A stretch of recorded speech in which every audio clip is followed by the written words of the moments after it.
The United States has once again slammed Jamaica for its corruption problem. In its latest International Narcotics Control Strategy report on Jamaica, the U.S. State Department says corruption remains entrenched and widespread in Jamaica. The report also points to historical ties between organized crime leaders and government officials. We have more in this report. The latest International Narcotics Control Strategy report stated that as a matter of policy, the Jamaican government does not encourage or facilitate illegal activity associated with drug trafficking or the laundering of proceeds from illicit drug transactions. It went on to state that Jamaican law penalizes corruption, but in practice, corruption remains entrenched and widespread. It said the judicial system has a poor record of prosecuting corruption cases against law enforcement and government officials.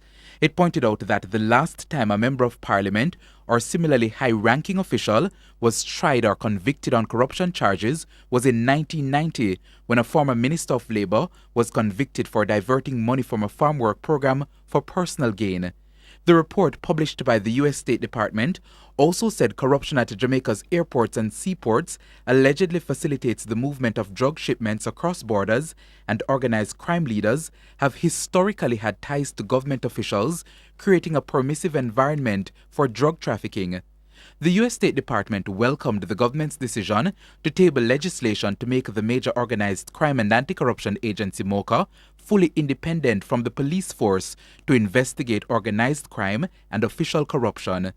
To increase public and government attention on the need for anti-corruption reforms, the U.S. government said it has provided support to Jamaica through the non-governmental organization National Integrity Action (NIA).